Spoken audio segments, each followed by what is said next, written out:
Para hindi ako manulok eh. Pagka pinanulog ko yung kwan mo ngayon. Kaya pa. Glad ninyo. Ikaw nga ang naalala, hindi ka kumakain. Kung ako lang, hindi ko pinababayan ang sarili ko.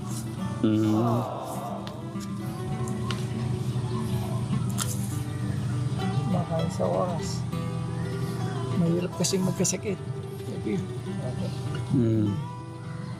mabuti nga lang ka ng pera, huwag ka lang magkasakit. Tama. Hirap. Hindi mo gagawin ko ng katawan. Sabi nga ni Jun,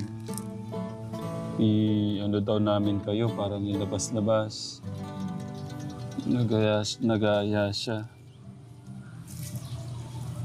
Gusto niyo bang magpunta tayo sa mga parang bundok, ganon? Wow! Parang outing.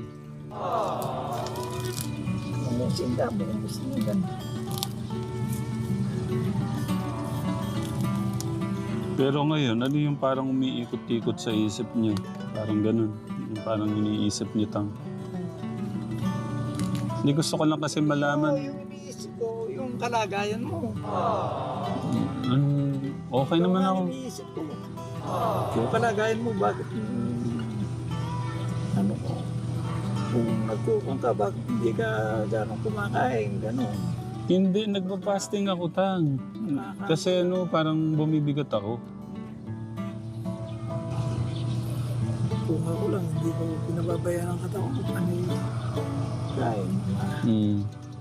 Kasi pagka nagkasakit ka, siyempre, mahirapan kayong lahat. Pagka nagkasakit kami. Siyempre, mag-aalala kayo. Ayaw ko yung nag-aalala pa kayo. Kaya sinanay mo, sinabi ko kanina, kung ano pan mo, pa-check up tayo.